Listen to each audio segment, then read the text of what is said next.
Bonjour, ici Steve Ray. Bienvenue à cette présentation de Flashback en direct de la splendide brasserie La Ripaille de Repentigny. Nous sommes situés au 358 Notre-Dame. C'est l'émission. Tous les sujets seront explorés. Nous sommes disponibles sur Facebook, sur les différents sites qui sont multiples. Concernant notre deuxième invité aujourd'hui, elle s'est découvert un talent rare il y a plusieurs années pour communiquer par télépathie avec certains animaux. Un métier plutôt non conventionnel, mais de plus en plus reconnu et pratiqué. Et certaines expériences de vie l'ont guidé vers cette voie qui, depuis, s'est transformée en mission. Pour nous parler de ses fonctions inusitées et nous partager son parcours, nous recevrons pour conclure l'émission une communicatrice animalière des plus intrigantes, Caroline Forgette. Tout d'abord, sans plus tarder, notre premier invité, il vient tout juste d'entamer un deuxième mandat à la mairie de la très belle ville de Repentigny, lui qui gravite autour de la vie politique fédérale et municipale, et ce, depuis nombre d'années déjà. Plusieurs dossiers n'ont donc pas eu le temps de se refroidir puisqu'il demeure à la tâche sans cesse, comme l'exigent ses fonctions. Avec nous, pour nous partager son CV bien garni et philosopher sur la vie d'aujourd'hui, un homme charismatique, mais surtout compétent, fort d'une victoire éclatante d'un mandat clair reçu de la population, le maire de Repentigny, Nicolas Dufour. Bonjour, Nicolas. Bonjour, Steve. Merci beaucoup de me recevoir à ton micro encore une fois. Re-bienvenue et évidemment, félicitations. Parce merci. Que, je veux dire, c'est une victoire forte. Et tu n'es plus qu'à 4 mandats d'égaler le record de Chantal Deschamps. Je suis pas sûr que je vais m'y rendre. J'ai comme une petite impression qu'on pourrait s'y rendre. En tout cas, il y en a déjà 2 de faites. Ma première question, on va parler de saveur. Oui. Quelle est la différence au niveau de la saveur entre cette deuxième victoire où tu répètes celle d'il y a 4 ans?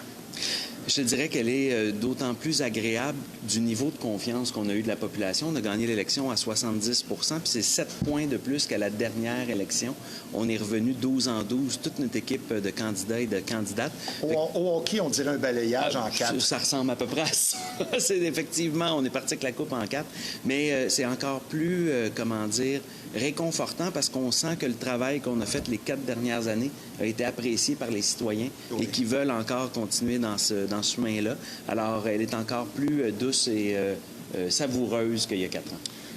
Je vais faire une analogie avec le sport professionnel. On dit que remporter un premier championnat, c'est moins difficile que de rester au sommet parce que là, il y a des attentes. Ouais. Un commentaire sur ce vieil adage? Il est totalement à propos parce que une fois que tu as fait un premier mandat, gouverner, on le dit souvent, c'est décevoir parce que on prend des choix, des décisions. Ça ne plaît pas à tout le monde, c'est normal, c'est le propre de la démocratie. Tu ressentais plus de pression? Oui, il fallait qu'on continue à livrer de la marchandise. Surtout qu'on avait gagné 12 en 12 la première élection. Regagner 12 en 12, c'est un exploit qui s'était jamais fait à Repentigny. Donc, il fallait vraiment... C'est jamais arrivé, ça? À vrai dire, même gagner 12 en 12, de mémoire d'homme, ça s'était jamais fait, regagner une deuxième fois. Mais c'est vrai que la première coupe, elle peut se gagner parce que des fois, tu es le underdog. Moins de pression, c'est ça. Exact, t'es moins sous pression. Là, tu as l'obligation dans un deuxième mandat de regagner au même niveau. Fait que c'est un bel adage. J'ai devenu un peu comme les Yankees au baseball. La masse salariale en moins. On le sait de plus en plus, spécialement en politique municipale, tous les coups sont permis. On l'a vu durant un fameux débat où il y a eu beaucoup de vulgarité. Tu as même reçu des doigts d'honneur du camp adverse. Je pense que ça leur a même beaucoup nui parce que les gens ne sont pas des fous. Ouais. Est-ce que ça peut représenter une motivation additionnelle alors qu'on essaie de te mettre une pression, mais que finalement, un gars capable d'en prendre comme toi, comme dirait l'autre, est-ce que finalement c'est une motivation additionnelle, tout ça? Totalement, parce que je veux faire mentir les pronostics. Puis plus on m'a attaqué pendant la campagne, plus moi, ça me motivait à aller sur le terrain, à aller rencontrer les gens, parce que je voulais faire mentir l'opposition qui a dit à peu près tout et son contraire durant la campagne. Il y avait carrément de la diffamation. Moi, j'ai été témoin de commentaires qui venaient du camp adverse, que ça n'a aucun sens. Moi, je te connais personnellement. Tu es un citoyen hors de tout doute, aucun reproche. Tu fais une vie très normale. Puis ce qui se dit, je veux dire, pas fort. Non, effectivement. Puis même c'était la base, parce que si tu as un casier judiciaire, tu n'as pas le droit de te présenter aux élections municipales. Fait que quand on était rendu à ce genre d'attaque-là, à mon égard, c'était loufoque, mais malheureusement, c'est plate, parce qu'en démocratie, au contraire, on a tellement de dossiers à débattre. Puis quand un débat se fait sereinement, c'est tout le monde qui gagne, les citoyens, les politiciens eux-mêmes, l'administration, la démocratie. Donc quand on tombe dans la démagogie, dans les attaques personnelles, moi, ça n'a pas été mon style pendant la campagne. Puis je pense que la population l'a reconnu, puis c'est pour ça qu'ils nous ont donné un deuxième mandat. Mais l'arrogance, c'est plutôt l'adage des perdants, il faut le dire. Après un premier mandat, donc 4 ans plus tard, quelle est la différence professionnellement entre Nicolas Dufour d'il y a 4 ans et maintenant? Bien, c'est sûr qu'après 4 ans, étant donné qu'on a déjà enclenché énormément de dossiers, revenir au bureau, bien, on est plus en mode faire avancer les dossiers, s'assurer de réaliser nos engagements. Tu sais, en politique, un premier mandat au municipal, c'est beaucoup pour s'approprier un peu l'administration, le qui fait quoi, comment ça fonctionne, les règlements. Même si j'avais une bonne base de par ma maîtrise en gestion municipale ou le fait d'avoir été chef de cabinet, oui, d'avoir été député avant, c'est sûr que ça me donnait une bonne base. Mais le premier mandat, c'est vraiment l'installation, puis le deuxième, c'est la consolidation. Puis, tu sais, moi, je le dis souvent, changer une culture d'une organisation, ça prend une dizaine d'années. Bien, c'est sûr que là, quand tu arrives après 4 ans, il y a déjà des choses dans l'administration qui reflètent plus notre façon de faire, notre vision. Donc, bien, on est capable de mener des dossiers beaucoup plus rondement parce que l'administration, bien souvent, c'est déjà ce que les élus veulent avant même qu'on l'exprime ou qu'on avance. Il y a une meilleure synergie après 4 ans. Comme je le disais en présentation, les dossiers n'ont pas le temps de se refroidir. Ils sont sur le bureau. Est-ce qu'on se remet la main à la pâte dès le lendemain des élections, finalement? Vraiment. Puis pas plus tard que la semaine dernière, là, on a eu une coupure de courant d'Hydro-Québec à cause de la neige là, pendant quasiment 72 heures, même certains, là, plus de 72 heures. Donc, rapidement, bien, il faut être opérationnel. Moi, j'ai pas de temps à perdre. Je peux pas partir en vacances ou quoi que ce soit. Donc, ça n'a même pas pris une semaine de cool-down qu'on était au boulot, puis on avait déjà des gros dossiers à régler. Une journée typique du maire de Repentigny, ça se déroule comment? Parce que je pense que ça se termine tard, assez souvent, merci. Ça commence surtout très tôt, puis ça finit tard. Bien, c'est sûr que dès le matin, moi, la minute que je me lève, la première chose que je dois faire, c'est faire ma revue de presse, voir qu'est-ce qui s'est dit dans l'actualité, qu'est-ce qui se passe, est-ce qu'il y a des choses, mes excuses, qui vont teinter ma journée. Donc, rapidement, c'est de lire les médias. J'arrive très tôt au bureau. Je pense que ma directrice générale puis moi, on est les 2 premiers au bureau à tous les matins, bien certainement avant 7h30. Puis, beaucoup de lectures, beaucoup de dossiers à prendre connaissance, beaucoup d'appels, beaucoup d'échanges, beaucoup de réunions aussi de travail. Puis ça finit effectivement, généralement, très tard. Là. Il n'y a pas une journée... Quand on est maire 24 heures sur 24. Je pense pas que tu te couches à 9 heures. Non. Mais... tu sais, je vois juste la semaine dernière qu'on avait des intempéries avec Hydro-Québec. Il y avait des citoyens qui m'écrivaient à 10h30 le soir, 11h. Bien, on est très proche des gens au niveau municipal. Il faut leur répondre. Des citoyens qui t'appellent comme si le maire pouvait faire quelque chose. Il me semble que c'est un peu irréfléchi. Et tout ça, tu le vis. Oui, à tous moi, les j'ai jours. des gens dans mon entourage là, qui... Pas qui se vantent, mais moi, j'ai appelé le maire. Mais oui, mais tu penses à quoi? Là, il faut que tu gardes le sourire. Oui, puis qu'on essaye de régler la problématique, parce que je dis souvent, la politique au municipal, c'est un gouvernement de proximité. Hein. Fait que c'est sûr que les gens ont plus facilement notre numéro de téléphone, on les croise à l'épicerie, on les voit tous les jours. Donc, rapidement, on va m'interpeller sur des dossiers. Fait qu'on est en fonction 24 heures sur 24. Dans les mandats à venir, bien, premièrement, la requalification du parc industriel, attirer donc de nouvelles entreprises, ça, c'est au cahier.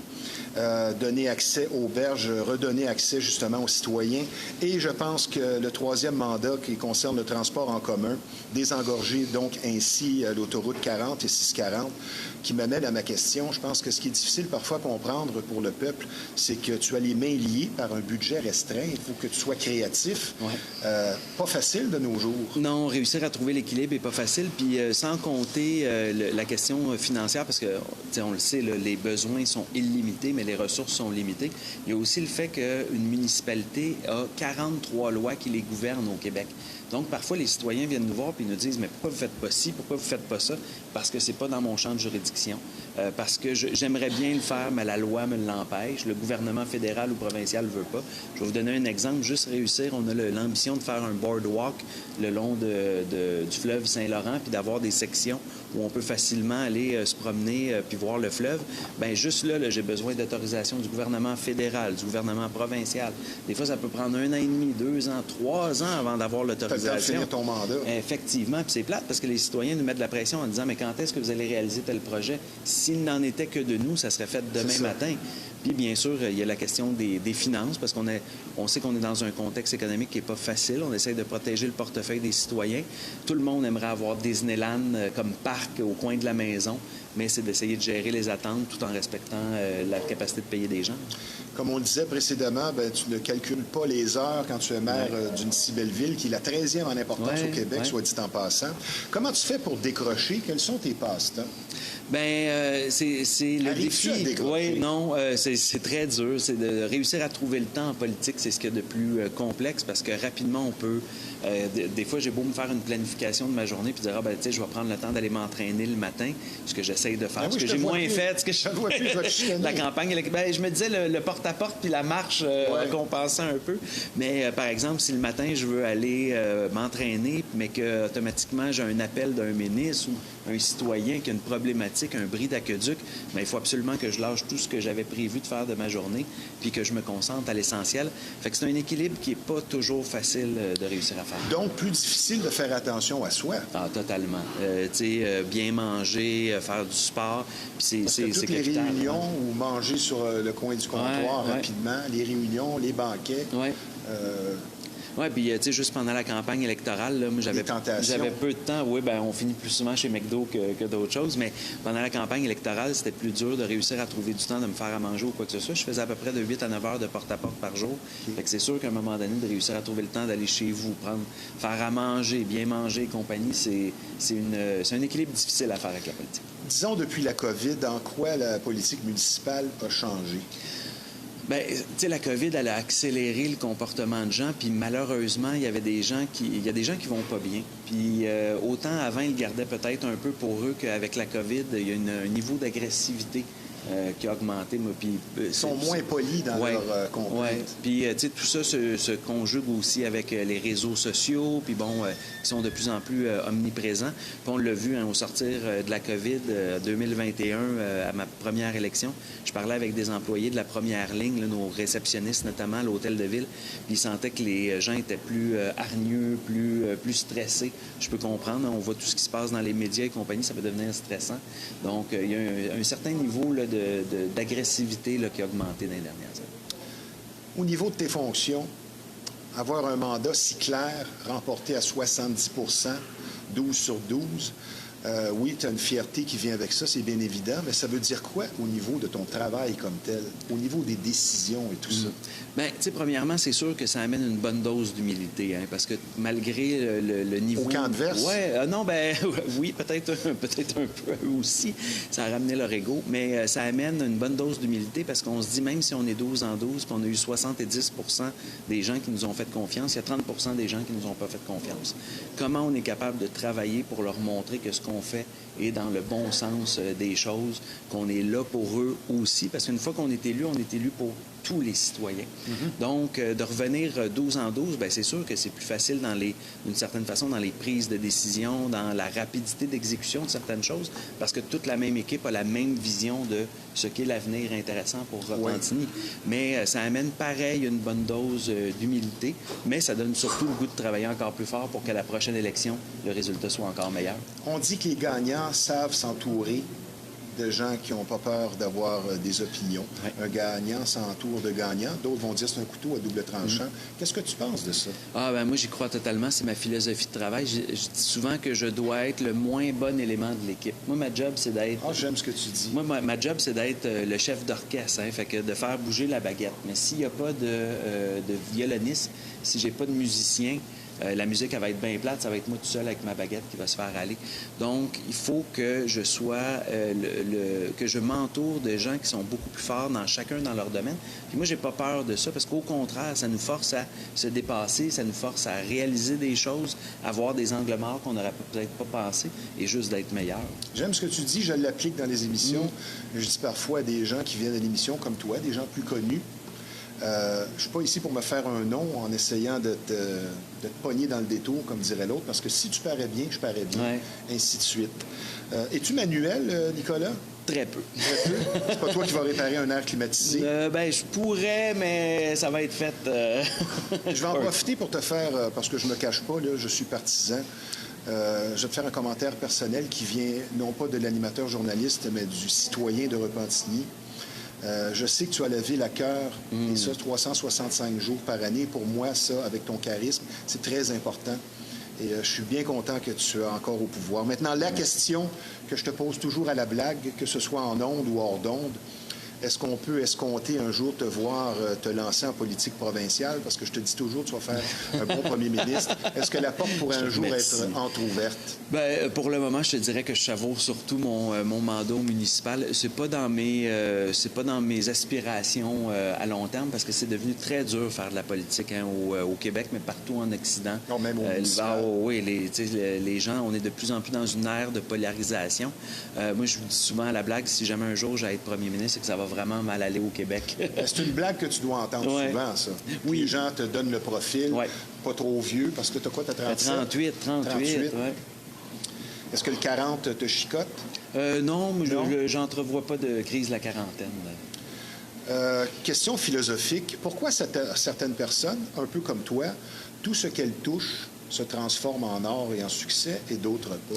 Oh mon Dieu. Qu'est-ce qui fait ça? Très bonne question. Je sais que tu es une personne humble, mais tu dois remarquer, moi je le remarque, des gens qui réussissent dans à peu près tout et d'autres, il n'y a rien à faire. Moi, je te dirais que c'est le travail et la persévérance. Tu sais, quand tu mets l'énergie à quelque chose, quand tu développes une passion, quand tu es au travail, relation amoureuse, quoi que ce soit, si tu mets les efforts nécessaires, l'énergie, puis que tu persévères là-dedans. Oui, parce qu'il y aura toujours des coups durs. Oui, exact. Et c'est là que ça vient tester ta passion. Ah, totalement. Parce que je pense que c'est par passion qu'on fait ce que tu fais. Ah ben, tu peux pas le faire autrement. Moi, les gens qui se lancent en politique puis que c'est pas des passionnés de leur ville, de leur comté, de leur coin de pays, rapidement, les gens s'en rendent compte puis les sanctionnent l'élection d'après. Faut être passionné, sinon on trouve pas sa voie là-dedans. Dans toute ta carrière jusqu'ici, c'est quoi ta plus grande fierté? On va bientôt parler de longévité, là, aussi. Oui. Ben, écoute, je te dirais une de mes grandes fiertés, là, c'est quand je rencontre des citoyens puis qui me disent, Monsieur le maire, on vous a donné un dossier puis ça a été réglé à notre satisfaction. À l'épicerie, au gym. Oui, exact. Comme moi, je te rencontre toujours, mais ta proximité avec les gens, ton sourire, c'est vraiment mais ça, quelque chose. De sentir que tu fais la différence par un petit geste dans la vie de quelqu'un, moi, ça, c'est ma plus grande fierté. Avant la pause, c'est quoi ta plus grande qualité, Nick, en tant qu'homme politique? Ça, c'est une bonne question. Ma plus grande, moi, je te dirais que c'est la transparence puis l'honnêteté. Tu sais, what you see is what you get. Fait que des fois, ça m'amène des problèmes. Mais au moins, par exemple, les gens savent toujours le fond de ma pensée, puis ils savent effectivement à quoi s'attendre avec moi. Puis ça, c'est important en politique parce que les non-dits, ça, là, c'est là des fois que tu peux avoir des problèmes. On va prendre une petite pause. C'est une fierté de te recevoir ici à la Ripaille. Ça ne sera pas tellement long. Puisque je vous rappelle que vous regardez l'émission Flashback en direct de la splendide brasserie La Ripaille de Repentigny. C'est un endroit charmant, un personnel souriant, mais surtout accueillant qui vous attend ici. On vous offre d'excellentes assiettes et ce 7 sur 7. Et je vous recommande personnellement la pizza au four à bois. Si vous y goûtez, c'est sûr que vous allez revenir. Elle est vraiment excellente. Donc, des spectacles de qualité, une atmosphère appréciée, de tout pour tous les goûts. Nous sommes situés au 358 Notre-Dame à Repentigny, évidemment. Et la brasserie La Ripaille, c'est une institution mythique, mais surtout sympathique. Et je vous rappelle également que nous sommes présentement en conversation avec le maire de la très belle ville de Repentigny, qui vient tout juste de remporter une victoire décisive au scrutin, Nicolas Dufour. Toujours autant d'activités tant sociales que musicales ici à La Ripaille à chaque week-end, et cette semaine ne fait pas exception. La promesse est tenue, plaisir et musique comme toujours au programme. Demain, jeudi, le 20 novembre, 20h30, plutôt 19h30, la formation officielle de La Ripaille vous attend, soit le Powerhouse Band, avec ce qui est dorénavant instauré tous les jeudis, un jam session où le public est invité à venir performer, pratiquer avec nous sur scène, donc apporter micro et instruments de musique pour l'occasion. Des musiciens d'expérience vous attendent ici sur place pour un plaisir musical assuré, une ambiance festive colorée comme d'habitude. Et bonne nouvelle, plutôt rare de nos jours, l'entrée est tout à fait gratuite. Puis samedi 22 novembre, dans 3 jours, 20h, à ne pas manquer, spécialement pour les amateurs de hard rock et de heavy metal. Oui, Metallica. C'est ça. Donc, pour les nostalgiques, c'est l'ultime hommage Forever Rock qui vous sera présenté. Poison, Guns N' Roses, ainsi que Motley Crue. Tous les meilleurs hits de ces 3 groupes marquants de l'histoire du rock au programme, de l'énergie et de l'action, donc, au programme. Un spectacle très attendu. Pour des billets, tout simplement, lepointdevente.com. Donc, samedi, pour du 80s Air Rock Tribute avec la formation Forever Rock, à ne pas manquer. Et en passant, l'événement Dance Hall Addiction, édition 2e anniversaire de samedi dernier, fut encore une fois un vif succès sur toute la ligne. On vous tient au courant donc pour la prochaine date du prochain Dance Hall Addiction. Et par ailleurs, n'oubliez pas, une nouveauté à la Ripaille de Repentigny, l'occasion parfaite pour se faire des nouveaux amis. Les dimanches, dès 11h, venez dîner ou déjeuner avec nous, amateurs de danse en ligne, avec de l'excellente musique pour ce type d'événement. Donc, comme vous pouvez le constater à chaque semaine, beaucoup d'actions et de tout pour tous les goûts à la brasserie La Ripaille de Repentigny. Et je vous rappelle, depuis 1975. Ah oui, une institution chez nous. Je vous parle maintenant d'une soirée bien spéciale, un spectacle qui sera assurément haut en couleur et qui sera présenté le 18 avril prochain à Lévis, dans la région de Québec, à la salle L'Anglicane, et qui devient un partenaire de l'émission Flashback, la production exclusive Nocturne Enchantée, un soir seulement, qui sera dirigé par l'excellente Élodia Alexandre, chanteuse et pianiste, professeure de musique également d'expérience, qui sera sur scène avec son orchestre de 5 musiciens, 2 pianistes. Donc, une autoproduction de jazz de grande qualité, un feu roulant de reprises et de composition pour une soirée magique dans un univers de fées enchantées avec costumes et danse. Un événement rythmé à vivre à fond. D'Edith Piaf à Frank Sinatra en passant par Ella Fitzgerald. Plus de 20 titres au programme. Donc, pour une soirée mémorable et unique, le 18 avril prochain à Lévis, Nocturne Enchantée. Seulement 250 places, un spectacle qui restera gravé assurément dans nos mémoires. Les billets disponibles sur le www.elodiaalexandre.com. Puis finalement, partenaire de l'émission important pour un coaching individuel ou en entreprise. Parlons croissance personnelle et professionnelle maintenant. Vous sentez qu'il est temps d'avancer, de changer et surtout de ramener la passion au cœur de votre parcours. La solution simple et efficace se nomme Sylvie Côté, surnommée la passionnatrice. Sylvie Côté est une femme dynamique présentant un CV académique et un vécu conjugué à son talent naturel de communicatrice, idéal pour atteindre votre plein potentiel. De multiples formations sont offertes pour un progrès assuré, une approche personnalisée afin de travailler sur son pouvoir intérieur et ainsi faire face aux défis et enjeux de la vie au quotidien. Plainte de clients difficiles, motivation défaillante, atteinte des objectifs de vente et civilité éthique au travail, développement organisationnel accru notamment. Sylvie Côté vous redonnera énergie et motivation afin d'être l'élément productif au sein d'une équipe qui passera au niveau suivant. Donc, pour passer de la théorie à la pratique, axée sur vos valeurs avec ateliers et conférences et votre essence, le tout proposé avec une approche des plus humaines, vous n'avez qu'à consulter Sylvie Côté au 514-862-9842 et l'adresse courriel css@sylviecoté.com. Donc, Sylvie Côté, la passionnatrice, un service pour ceux qui agissent. Mon cher Nicolas. Yes. On va revenir à nos moutons. À nos moutons, j'ai pas fini de te Cuisiner. La compétition est parfois malsaine, déloyale, on l'a vu dernièrement.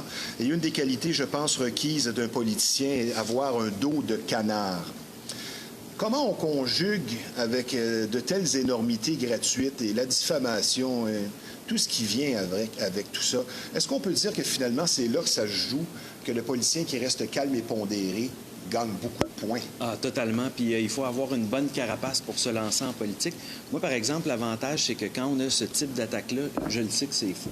Fait qu'on le prend avec une certaine légèreté parce qu'on se dit, bien, écoutez, ils peuvent bien dire ce qu'ils veulent sur moi. Moi, je me connais, les citoyens me connaissent. Donc, effectivement, ça me coule comme l'eau sur le dos d'un canard. Mais quand on se lance en politique, malheureusement, on l'a vu, hein, il y a eu beaucoup de démissions de maires dans les dernières années. Puis peut-être qu'ils n'étaient pas conscients de ce que ça représentait être maire. C'est sûr que ça vient avec son lot de critiques. Il faut être prêt à en prendre quand on se lance en politique. Être policier, donc, est exigeant de bien des façons. Quel est le préjugé le plus tenace, négatif à ce jour encore? Sur les politiciens, c'est qu'ils sont tous des corrompus. Honnêtement, là, puis oui, il y en a. Puis la minute qu'on les pogne, il faut les dénoncer, les arrêter, les envoyer en prison, puis envoyer un message clair. Mais moi, je sais que la majorité des gens qui se lancent en politique, c'est pour les bonnes raisons. Puis ceux qui se lancent pour les mauvaises, on le voit assez vite. Puis les citoyens ne sont pas naïfs face à ça. On en parlait tantôt avant l'émission. Finalement, ça joue aussi dur au municipal qu'au provincial et au fédéral. Maintenant, il n'y a plus de différence. Même, je dirais que c'est pire au municipal, parce que bien souvent, au municipal... À cause de la proximité. Exactement. Tu sais, souvent, là, puis je prends... tu sais, quand on s'en va dans des villages où il y a moins de population, quand vous êtes 700-800, puis il y a 2 ou 3 candidats à la mairie, pour 700 personnes, bien, souvent, il y a des liens familiaux, des liens d'amitié, ça peut briser des familles. Fait qu'au municipal, cette proximité-là, puis même, je dirais, cette promiscuité-là, des fois, fait que les attaques peuvent être plus en bas de la ceinture. C'est personnel. Oui, parce que, tu sais, à Québec pas à Ottawa, à un moment donné, ça devient dur d'aller devant des journalistes puis dire que l'adversaire, c'est un ci puis c'est un ça. Oui. Et à un moment donné, les journalistes vont dire, ben donne-moi des preuves. Au municipal, malheureusement, on l'a vu avec les médias locaux qui se sont malheureusement érodés, ben on a un peu moins là, ce contre-pouvoir-là. On va tomber maintenant dans les questions rafales. Tu me réponds par un mot, un nom ou une phrase. Du moins, on essaie. Ton modèle de politicien de tous les temps et pourquoi? Moi, je te dirais Lucien Bouchard parce qu'il était d'une très grande rigueur, il était d'une très grande discipline intellectuelle. Puis Et proche des gens. Et totalement. Et puis il y avait une connexion incroyable entre les Québécois puis M. Bouchard. Combien de gens j'ai vu qui étaient en pamoison puis qui étaient quasiment en larmes juste de rencontrer M. Bouchard. Donc, oui, autant son grand ses cœur... épreuves personnelles aussi. Ouais. Puis M. Bouchard, je trouve qu'il représente la nation québécoise dans tout ce qu'on a vécu de haut et de bas. C'était un politicien qui est à l'image de... Un peu comme René Lévesque, peut-être. Oui. L'as-tu déjà rencontré, M. Bouchard?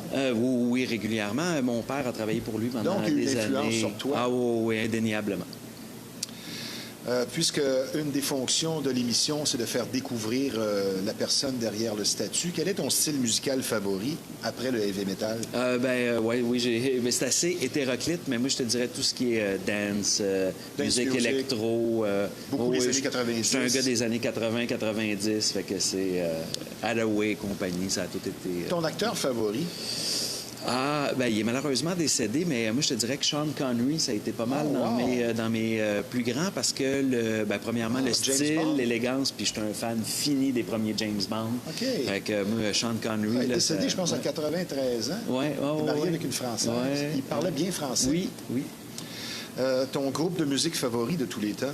Ça va changer avec ce que je viens de te dire, mais mon groupe favori, là, c'est Iron Maiden. J'ai été bien marqué. Mes frères sont un peu plus vieux. Ça, je le savais pas. C'était la musique qui me faisait écouter, mais le rock des années 70-80 d'Angleterre, c'était...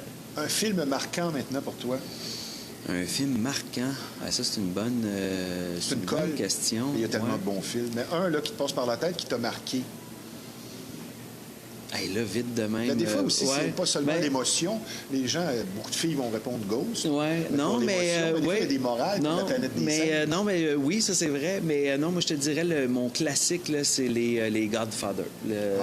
Avec Al Pacino, là, tout ce qu'on a de voir la mafia d'une autre façon, tout, mais ça m'a... Un trait de caractère que tu observes parfois dans l'entourage que tu n'aimes pas? Moi, ce que je te dirais qui est le manque de ponctualité en partant, mais ça, tout le monde le sait. Il faut que, même si ça m'arrive d'arriver un petit peu en retard. Mais moi, je te dirais, c'est les a priori, quand les gens partent avec une idée préconçue puis tu n'as même pas eu le temps d'expliquer quoi que ce soit, ça, des fois... Écouter les candidats et tout ça. En tant que personne, maintenant, c'est quoi ta plus grande qualité? Oh mon Dieu, bonne question. Moi, je te dirais ma générosité. Je suis quelqu'un d'assez généreux. Et c'est vrai. Mes proches, quand c'est le temps d'accorder des entrevues, c'est pas compliqué. Maintenant, ton pire défaut? Des fois, je suis intempestif. Quand ça va mal, je le laisse savoir. Le point sur la table. Oui, exact. Est-ce que tu vis 24 heures à la fois ou tu es un peu, comme on dit, insécure et qui voit un peu trop loin? Je te dirais qu'il y a un sain mélange des deux. Je vis le moment présent, mais je suis souvent effectivement en mode quelle est la prochaine étape, what's next. Es-tu inquiété par la perspective possible d'un troisième conflit mondial? Oui, puis on s'en parle quelques fois, là, mais c'est vrai qu'on voit toute la guerre en Ukraine, l'armement accéléré de la Chine. Qui ne cesse. Non, les États-Unis qui veulent relancer les essais nucléaires physiques, c'est inquiétant. Question peut-être qui va demander un franc-parler légendaire chez toi. Le peuple en général, face aux politiciens, que ce soit municipal ou fédéral ou provincial, a-t-il parfois des attentes irréalistes? Ah, totalement. Je suis pas gêné de le dire. Qui vient un peu avec les promesses irréalistes? Ou ça aussi, les politiciens ont leur part de problématiques là-dedans, mais je te dirais, des fois, il y a comme une espèce d'incompréhension de notre rôle. Puis combien de fois j'aimerais que les citoyens fassent une journée dans la peau d'un maire? Parce que là, on sort d'une campagne électorale, j'ai rencontré beaucoup de finir citoyens à 9 en heures le porte-à-porte. soir. Ben, c'est ça. Mais des fois, les gens sont peut-être pas conscients de ce qu'on fait dans une journée puis des responsabilités qui viennent avec. Fait que c'est facile de jouer le Monday morning quarterback. Je vais te citer un dicton ou deux, et tu me dis qu'est-ce que tu en penses. Tu peux me faire un commentaire. On ne peut pas plaire à tout le monde. Ah, totalement, puis c'est pas mon objectif. 70 du monde, moi, ça fait mon affaire. La maturité n'a pas rapport avec l'âge. Ah, ça, c'est vrai, parce que... Tu l'as vu au débat? Ben, oui, effectivement. Mais non, parce que tu vois, moi, j'ai rencontré des gens qui avaient 80 puis qui étaient encore très immatures. Puis j'ai rencontré des jeunes de 20 ans qui étaient en politique puis qui, mon Dieu, avaient de l'air d'être là depuis des années. Aimes-tu cuisiner? Oui, ça, c'est mon passe-temps. Oui, ta spécialité? Le poulet chasseur à l'italienne, je te dirais que c'est dans la famille une recette traditionnelle. Et ton assiette favorite, mettons, si tu vas au restaurant? Ah, ben, il y a des pâtes là-dedans, c'est sûr. OK. On va parler de sport maintenant. Es-tu plus confiant du retour des Nordiques ou des expos?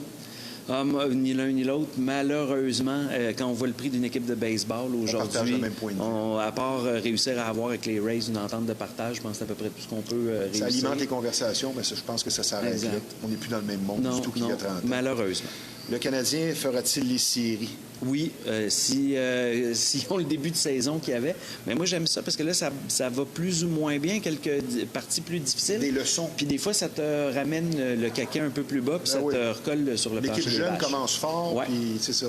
Peut-être un petit peu trop sûr d'eux. Mais des fois, que coup de coude... Donc, on va faire plus qu'une ronde? 2 rounds au moins. OK. Ouais. Ton sport favori? Le football américain, sans Ah oui, c'est vrai. Ouais, y a-t-il trop d'argent dans le sport professionnel? C'est une bonne question, mais en même temps, c'est ça le marché capitaliste. S'il y a des gens qui sont prêts à payer ce prix-là pour les salaires, je regarde Vladimir Guerrero Jr., ben, premièrement, c'est de dire qu'il méritait son contrat quand on regarde le World Series qu'il nous a offert. Mais à un moment donné, c'est le monde capitaliste. Il y a des gens qui sont prêts à payer ça. C'est ce qui me fait rire, on parlait tantôt de rester au sommet, qui est plus difficile que de gagner un championnat. Les gens qui disent que les Dodgers ont acheté un championnat, en passant, les Blue Jays ont la 5e plus grosse masse salariale. Fait que, je veux dire, eux autres aussi ont payé. Puis, je veux dire, faire produire une équipe de joueurs talentueux comme ça, qui a beaucoup de pression, pas facile. Puis c'est pas juste une question de talent, parce que tu dois aller chercher les meilleurs joueurs. Puis tout, s'ils sont pas capables de travailler en équipe, tu n'y arriveras pas. Est-ce que tu crois à la réincarnation? Non, pas nécessairement. Moi, je suis un chrétien catholique. Fait que, moi aussi, je ne crois pas vraiment à ça. Non, je trouve que c'est une expression fourre-tout. On met tout là-dessus pour expliquer bien des choses. Est-ce que tu crois à l'astrologie?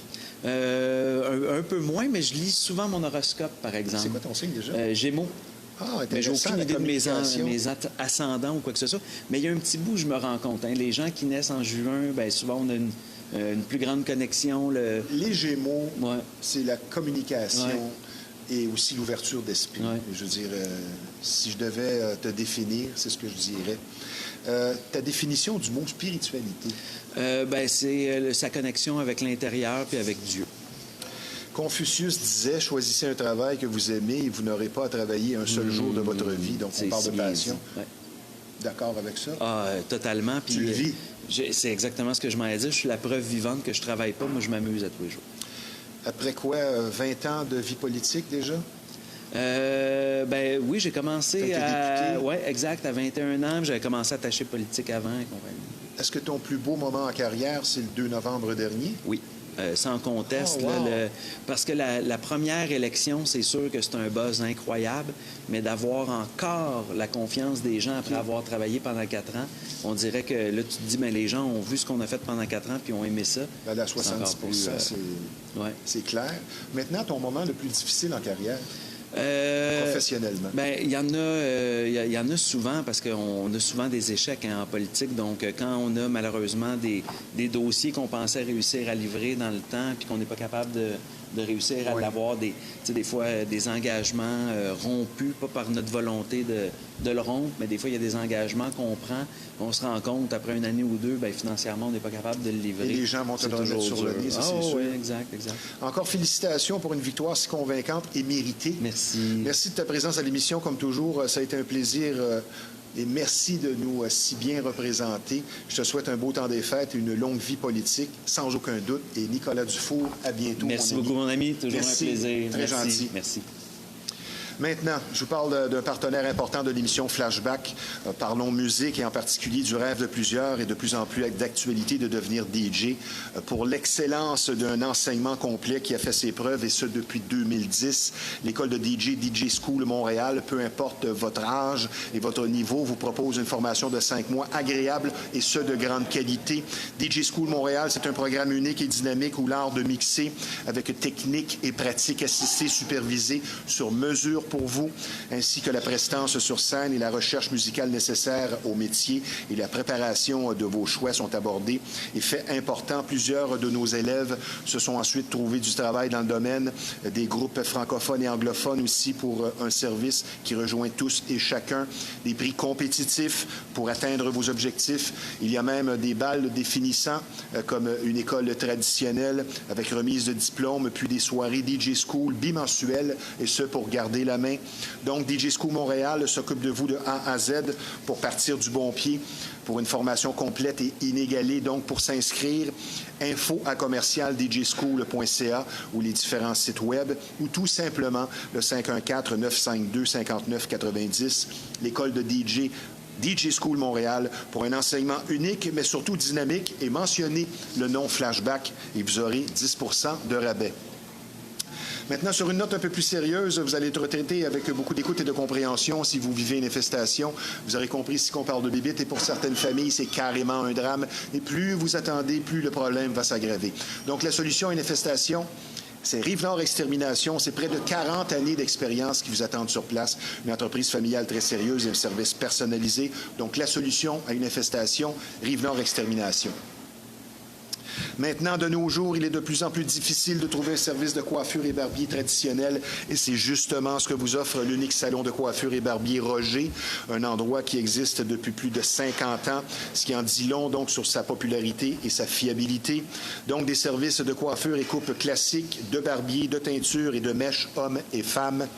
Non seulement une crédibilité établie sur du solide, mais surtout une courtoisie et un professionnalisme inégalé. Un salon impeccable où vous serez servi avec le sourire, le salon de coiffure Roger, reconnu tant pour la qualité que la gentillesse du personnel. Donc, avec ou sans rendez-vous, c'est situé au 313 rue Notre-Dame à Repentigny. Le numéro de téléphone dans le 450, c'est le 582-2525. Le salon de coiffure et barbier Roger pour une satisfaction et un service de qualité assuré. Nous enchaînons maintenant autour de notre deuxième invité. Il y a de ces métiers qui ne laissent personne indifférent et c'est le cas de notre invitée puisqu'elle communique avec les animaux par la pensée ou si vous préférez par télépathie. Un phénomène de plus en plus répandu.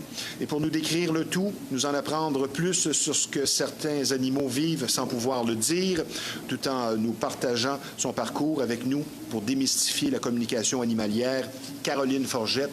Bonjour Caroline. Bonjour. Heureuse de te rencontrer en personne. C'est un plaisir pour nous parce que j'aime beaucoup explorer des sciences dites non conventionnelles à l'émission et ton sujet est parfait justement pour remplir cette case. Cette communication avec un animal se déroule comment? En ce sens que est-ce que c'est sur demande ou c'est l'animal que tu entends penser? Ça se passe comment? Bien, il y a un petit peu de tout ça, parce que des fois, je vais être chez moi, puis mes animaux, ils vont me communiquer des informations, soit parce que je les entends dans ma tête, soit parce que je ressens dans mon corps, ou que j'observe qu'il y a quelque chose de bizarre, puis là, je vais porter plus attention à c'est quoi mon ressenti dans la situation, puis à recevoir l'information. Mais j'ai aussi des gens... C'est difficile à exprimer. Oui, parce que il y a tellement plein de façons que ça se passe. Puis j'ai des gens aussi qui m'appellent pour que je me déplace en personne ou qu'on peut le faire aussi avec une photo à distance parce que aussitôt que j'ai une photo avec les yeux de l'animal, ben moi, en me sentant... Oui, dans le regard, je me sens à l'intérieur de moi, je regarde le regard, puis là, pouf, j'ai ma connexion. Mais j'ai pris des cours pour l'apprendre à le faire plus facilement.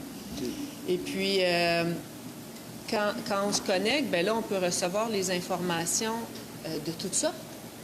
Puis c'est tellement fascinant. Là. Chaque animal a des perceptions différentes. Puis ça peut être avec des chats, des chiens, des Oui, chevaux. on va y revenir plus loin. On va faire la liste des ouais. animaux. Tu pourras nous dire ceux qui sont peut-être plus ouverts à ça, comme le cheval. Ta définition personnelle de la télépathie? Ben moi, je pense que c'est une connexion cœur à cœur. Il y a des gens qui vont dire, ben c'est avec le troisième œil, mais pour moi, ça passe par le cœur. OK. Est-ce qu'il y a deux sortes de télépathie qu'on pourrait dire, volontaire et subie? Et peut-on s'en protéger? C'est une bonne question. Parce que moi, présentement, toutes les communications que j'ai eues, c'était volontaire. Pas nécessaire, pas toujours volontaire, mais c'était toujours bienveillant. Parce que les animaux qui m'ont communiqué, il y avait toujours une intention bienveillante. Puis les gens qui me demandent des services aussi, tu sais, les gens qui sont pas gentils avec leurs animaux, ils me demanderont pas de faire une communication. Mais l'animal pourrait te le dire. L'animal pourrait Tu me croises dire. l'animal au centre d'achat. Ouais. C'est sûr qu'on ressent que, ouf, c'est moins le fun. OK. Comme tu me le disais en pré-entrevue, les messages sont toujours pertinents, mais au début, quand tout ça s'est manifesté chez toi, parce qu'on va y revenir un peu plus loin, vers 37 ans, là, il est arrivé quelque chose, étais-tu un peu effrayé de tout ça? Oui. Parce que les premiers messages que j'ai reçus, c'était une voix dans ma tête. Puis là, j'ai fait comme... Comment ça, j'entends des voix dans ma tête, là? C'est pas de la schizophrénie, là. Je veux pas me faire interner. Fait que j'ai fait des recherches sur Internet. Suis-je folle? Exactement. Puis là, en faisant mes recherches, j'ai vu que ça existait en France. J'ai dit, je vais aller faire un voyage en France, je vais aller prendre un cours. Tu été en France? Non, parce que j'ai continué mes recherches. Puis là, j'ai dit, il y en a aux États-Unis, c'est plus proche, ça va coûter moins cher. Puis là, il y en a au Québec. Merci, mon Dieu, je vais pouvoir le faire cette année. Intéressant. J'ai pris mon cours avec Caroline Leroux, qui est ici au Québec, qui est notre doyenne, parce que quand j'ai fait mes premiers cours en 2013, je pense que c'était la seule ou presque qui faisait de la communication animale. C'était pas connu. Et puis, ça a été comme trouver le mode d'emploi de ce qui m'arrivait. Parce que plutôt que juste recevoir des messages, bien là, je pouvais établir la communication avec l'animal qui me parlait. J'ai fait comme, je peux y poser des questions puis recevoir des messages. C'est tellement le fun. Pratiquer un tel métier, c'est un peu comme être astrologue ou voyante ou tasséomancienne, ainsi de suite, la numérologie. Le scepticisme de l'entourage, l'opinion des autres, est-ce que ça a joué un peu, ça, à un moment donné, soit défavorablement ou peut-être même briser des relations? Ça s'est vécu comment, tout ça, spécialement au début? C'est sûr que ça ralentit le processus d'expansion de l'entreprise, puis au niveau du travail. Mais moi, j'ai été chanceuse d'avoir une famille qui disait, ça se peut que ça marche, ça se peut que ça marche pas, je te mets pas de bâton dans les roues. Il y a quand même une ouverture, là. Oui, il y avait une ouverture à dire, peut-être que ça l'arrive. Puis j'ai eu aussi une amie à moi avec laquelle j'avais des rendez-vous, puis qui m'a dit, go, fonce, puis fais-toi une carte d'affaires, puis demande aux gens juste une contribution volontaire, puis prends de l'expérience, va pratiquer. Puis une chance que j'ai cette dame-là, Monique, tu vas te reconnaître, parce que ça m'a aidé à me propulser, puis à dire, je vais essayer, puis plus que j'essayais, puis plus j'avais des résultats, puis j'ai fait comme, ça marche, c'est correct, c'est bon. Fait que là, maintenant, je suis sûre de moi quand je le fais, puis je dis, go, on y va. Donc, tu peux aussi, par télépathie, communiquer avec l'humain. C'est sûr que tu as ce talent-là, mais peut-être que tu ne veux pas. J'ai pas commencé à utiliser ce talent-là. Mais tu le ressens encore. Par contre, ça m'arrive d'avoir des ressentis beaucoup, probablement beaucoup. avec ton conjoint, ça c'est sûr, là. Oui, avec mon conjoint, avec mes proches, avec mes clients, des fois, parce que je suis aussi massothérapeute. Puis des fois, je regarde une personne, puis je fais comme, toi, t'as mal là, hein? Fait comme, Tu le devines.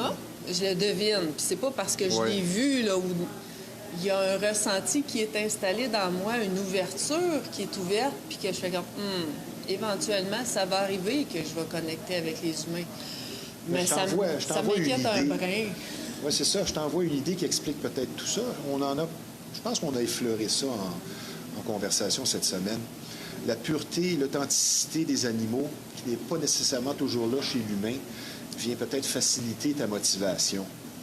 c'est vrai que ça, c'est quelque chose qui me retient parce que les animaux sont toujours authentiques. Ce qu'ils ressentent, ce qu'ils expriment, c'est toujours aligné ensemble. Mais des fois, on voit des humains qui vont avoir peur, mais qui vont dire « Non, j'ai pas peur », mais quand dedans, ça shake, c'est une façade. Fait que c'est ce qui me retient d'aller vers l'humain. Oui. C'est une étape de plus à être capable de... c'est pas dealer, mais de... Conjuguer avec tout ça. Conjuguer avec tout ça, de savoir comment l'accueillir. En général, un animal te dit quoi? Il te fait savoir quoi? Parce qu'il peut être en fin de vie aussi, il peut être très malade et il ne sait pas comment l'exprimer, mais en général, un animal comme un cheval ou un chien, il va te faire savoir quoi? Des fois, j'ai un massothérapeute qui vient pour un cheval, puis mon autre cheval, il va dire « Hey, moi, je travaille plus, pourquoi c'est pas moi qui ai le soin? » Ah ouais? Ça m'est déjà arrivé, ça. Wow. Ou une poule qui dit Ah, ben là, moi, je suis vieille, là. Ça me prendrait un escalier pour me rendre en haut parce que j'ai de la misère. Puis là, il faut que je couche en bas. Puis j'aimerais ça aller dormir en haut, perché avec les autres. Ah, wow. Parle-nous maintenant de l'oiseau sur ton balcon. Il n'y a pas un oiseau qui était sur ton balcon à un moment donné dans tes premiers temps que tu me racontais, puis qui est là de passage et tu saisis un message? Je me rappelle pas de ça. Mais est-ce que ça arrive? Un oiseau se présente là, puis là, oups, tu vas avoir une révélation. Ben, ça m'arrive de voir les oiseaux, mais je prends pas le temps d'écouter leur message. Je m'excuse à tous les oiseaux qui viennent me voir. Bon. Ben, je pense pas qu'ils sont à l'écoute. Donc, un métier non conventionnel. Tu es évidemment, de façon manifeste, amoureuse des animaux. Tu as certaines expériences qui t'ont guidée vers ça. Et comme tu me le disais, bien, il y a de plus en plus de communicatrices et communicateurs animaliers, animalières. C'est de plus en plus reconnu. Et ça, je pense que ça te facilite la tâche. Ça me fascine, puis je pense que j'ai contribué beaucoup parce que quand j'ai commencé, j'avais une seule référence. Puis maintenant, si on écrit sur un groupe de Facebook je cherche une communicatrice animalière », ben il va en avoir 50 commentaires qui vont dire « Ah, ben oui, moi je connais Stéphanie Ouellette, moi je connais Caroline Leroux, moi je connais Liliane Beaulac, moi je connais Jade Charest, moi je connais Geneviève Lincourt. » Moi, je connais Caroline Forget. Oui. Donc, de plus en plus. Tu n'aurais pas pensé ça au début? Ben, je suis agréablement... Surprise.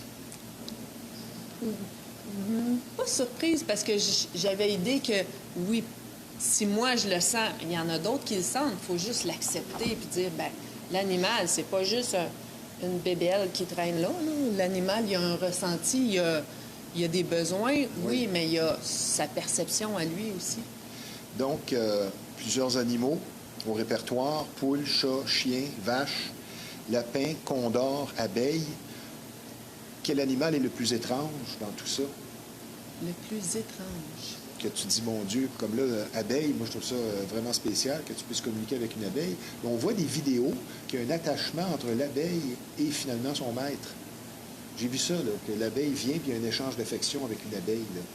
Fait que ça veut dire beaucoup de choses, mais lequel est le plus étrange dans tout ça? À ton goût, à toi? Le plus étrange. Pour moi, le cheval, c'est le plus facile.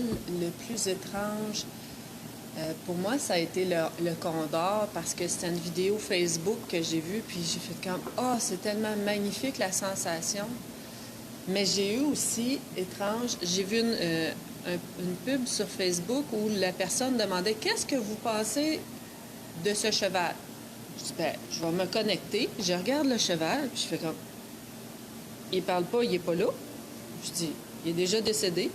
Pourquoi qu'il demande ça? » Ah, wow. Fait que j'écris au monsieur.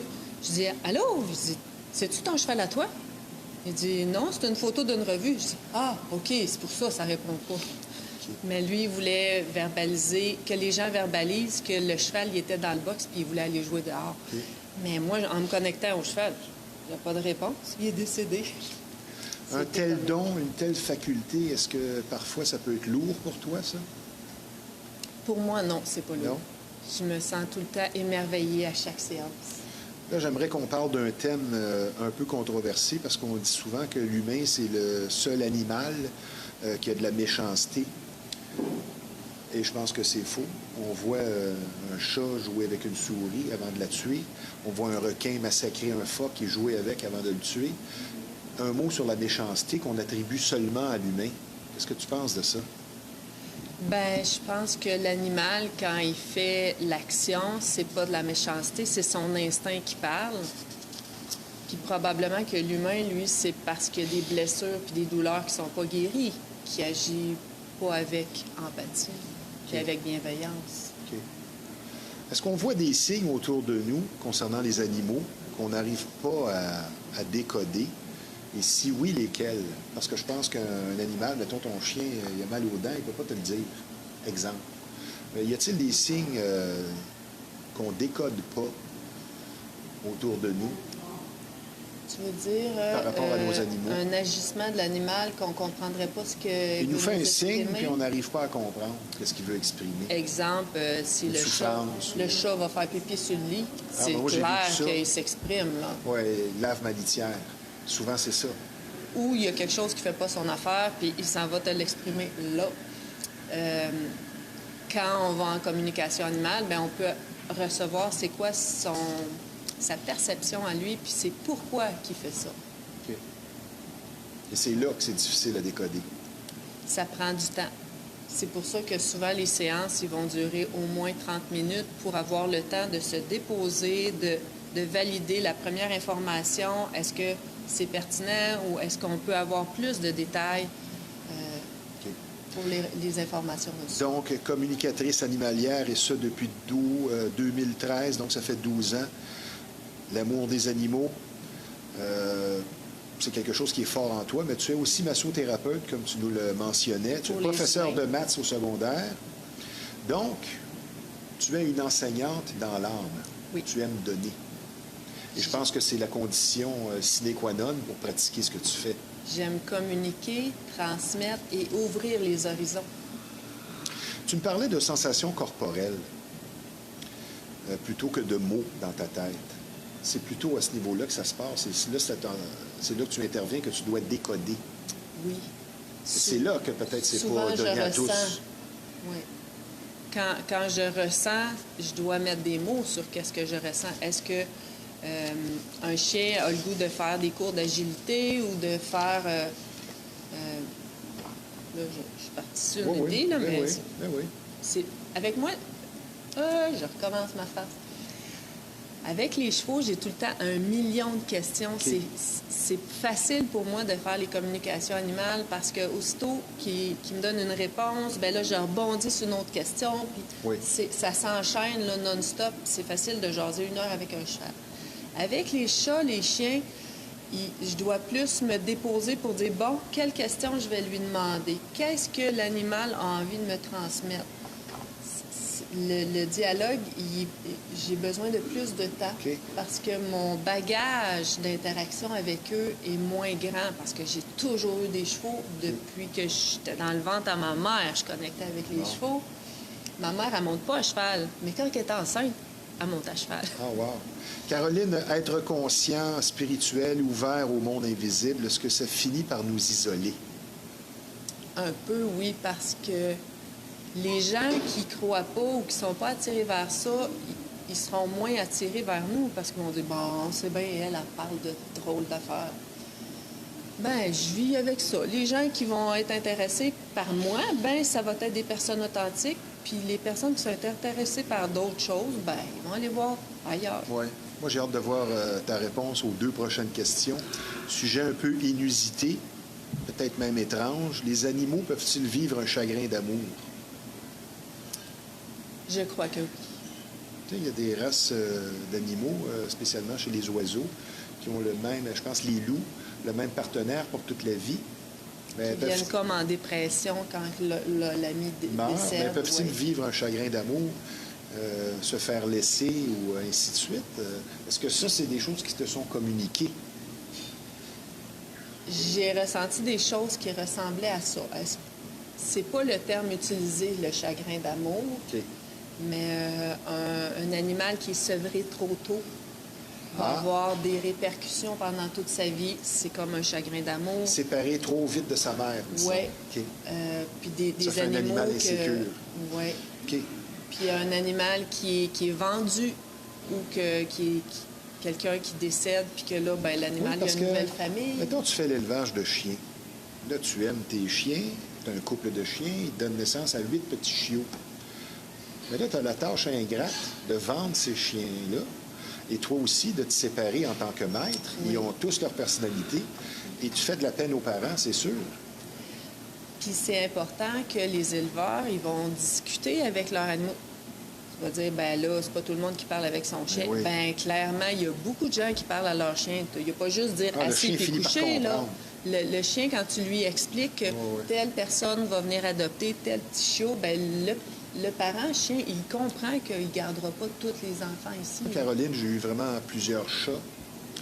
Et j'ai eu un chat qui parlait.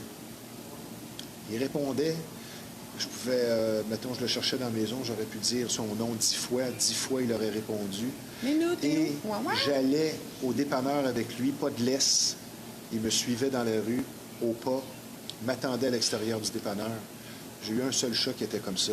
Maintenant, autre question qui m'intrigue. Mâle ou femelle, c'est un peu comme chez l'homme. Il y a des différences entre l'homme et la femme. Est-ce qu'il y a des différences notables, mâle ou femelle, dans la façon de penser chez les animaux? Ben, clairement, Question oui. sexiste. Clairement, parce qu'un animal, un étalon ou un mâle qui n'est pas opéré, il va être beaucoup plus près de ses instincts et ses hormones qu'un mâle castré. Il crouse plus. Eh boy, oui. OK. Et il y a une prestance et un... Je cherche les Alpha. mots qui vont sur Alpha, le... oui, dominant. Ouais, il dégage. OK. Toi, il y a un livre qui t'a marqué, qui, je pense, même t'a propulsé, de Lisa Williams, Ma vie parmi les morts.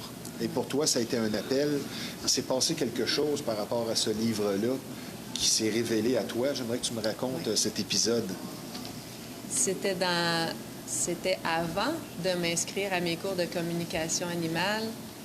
Puis je m'en allais faire un achat au Walmart. Puis j'entends une voix dans ma tête qui dit « Achète ce livre-là. » Je fais comme « Hein? » Fait que je me tourne, je suis proche des caisses. Puis là, il y a un présentoir avec des livres. Je fais comme « Ah, ce livre-là? Non, l'autre à côté. » Bon, bien, la voix, elle me parle encore. Je regarde l'autre livre à côté et c'était « Ma vie parmi les morts » de Lisa Williams. Je dis « Celui-là? » La voix, elle me dit « Oui, oui, tu vas voir, c'est super bon. » Je m'ostine pas. Je Et prends ça a le livre, transformé ta vie. je l'achète. Puis ça a pris 24 heures, je l'avais lu, c'était super bon. Puis ça a développé d'autres choses dans ma perspective. Puis avec le recul, cette voix-là, c'était un poulain qui était né chez nous, qui était prématuré, puis qui a vécu 2 jours, puis qui est mort dans mes bras. Puis lui, il est venu me dire d'acheter ce livre-là. Wow. Est-ce qu'on peut parler de réincarnation chez l'animal, Oui. comme l'humain? Les humains aussi, oui. OK. Puis la réincarnation, qu'on y croit ou pas, je pense que quand on s'ouvre à ce concept-là, c'est plus facile de vivre le deuil. Parce que, Oui. tu sais, nos animaux, là, on les a 10 ans, 20 ans avec Oui. nous, 30 ans. Puis quand ils partent, là, on a le goût de Ben, c'est comme revoir. l'idée qui n'est peut-être pas vraie, mais ça, c'était ce qu'on appelle le pari de Pascal, un philosophe des années 1600. Il disait, tant qu'à croire ou pas croire, t'es aussi bien de prendre le pari de croire parce que ça va donner de l'espoir. Et moi, ce que j'aime penser, je sais pas si c'est vrai, je dis, bon, je veux pas mourir. Mais si je meurs, et je vais retrouver tous les miens qui me manquent, méchant party. Tu sais, tu meurs, tu arrives en haut, puis là, tu revois ta grand-mère, ton oncle, les gens qui te manquent. Je pense que ça fait du bien à l'âme. Avant la pause, une petite question, ma chère Caroline. Pourquoi certaines personnes sont à l'écoute de l'entourage et d'autres pas? Peut-être qu'on peut associer à la générosité, mais pourquoi certains comme toi sont très à l'écoute et d'autres centrés sur eux-mêmes? Je pense que dans la vie, on a besoin d'un équilibre entre les deux.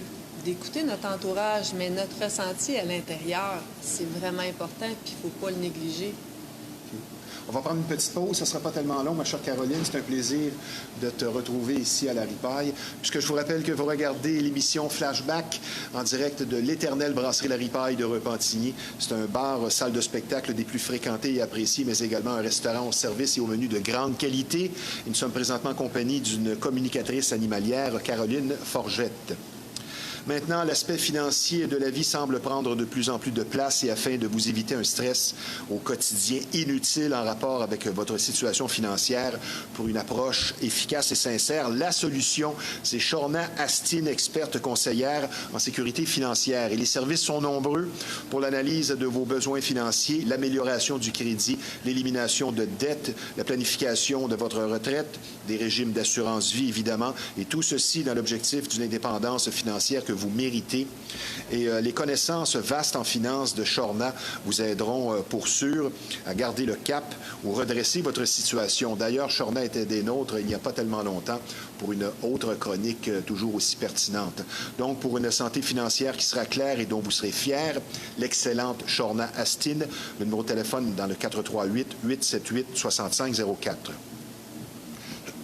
Maintenant, je vous parle d'un endroit spécialisé dans le domaine de la mécanique et de son entretien et qui propose un service et un rendement des plus crédibles et reconnus. L'atelier de mécanique générale Fast Tuning pour la qualité d'un service complet et exclusif et ce à des prix compétitifs.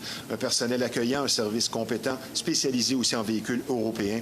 Une bannière existant déjà depuis plus de 20 ans, donc une fiabilité reconnue et appréciée. Un garage pour faire du millage, comme dirait l'autre. Fast Tuning, c'est situé au 223 Notre-Dame à Repentigny. Ils sont excellents, ils vont vous écouter. Le numéro de téléphone dans le 450, c'est le 470-1333. Le client, donc, est notre priorité et notre promesse, un service de qualité. Ma chère Caroline, question suivante. Oui. Une théorie spirituelle traditionnelle dit que notre vie sert à nous faire avancer spirituellement et que c'est le but de la réincarnation. Même chose chez les animaux. On se réincarne pour avancer spirituellement? C'est une bonne question. J'aurais envie de dire que probablement que les animaux sont là pour nous faire évoluer encore comme le chien. plus. Comme le chien. Je t'en ai parlé de ça l'autre fois. Il y a un attachement fort entre le chien et son maître. Et quand le chien meurt, ce que j'ai entendu, qui peut être vrai, c'est que lui, il se casse la tête à savoir si toi, tu vas être correct quand lui, il va être parti. Et non pas pleurer pour lui-même et je veux pas quitter.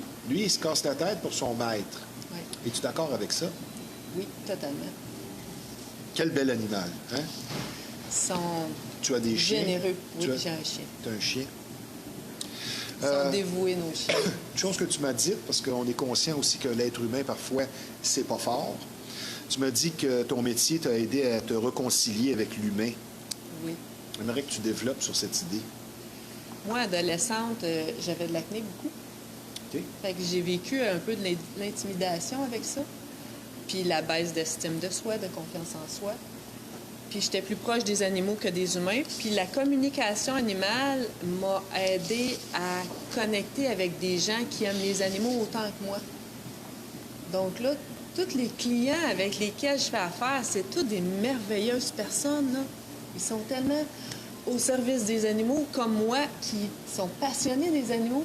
Puis je fais comme, oh, ben, ils sont géniaux, les humains. Ben oui, intéressant. C'est juste que je n'étais pas connectée avec les bons.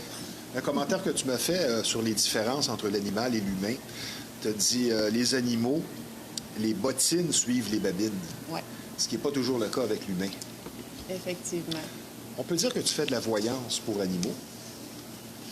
Moi, je dirais plus que j'exprime le ressenti qu'eux me transmettent parce que je vois pas nécessairement le futur. Je réponds ce que je ressens dans le moment présent que l'animal me transmet dans le moment présent. C'est quoi les qualités essentielles pour pratiquer ton métier? L'ouverture, le non-jugement, c'est l'ouverture, la bienveillance, puis l'écoute. OK. Est-ce que l'animal, en général, peut distinguer ce qui est bien de ce qui est mal, comme nous? Ou c'est une notion vague? L'animal, il réagit selon ce qu'il vit, ce qui est présent. C'est pas bien ou mal, c'est ça.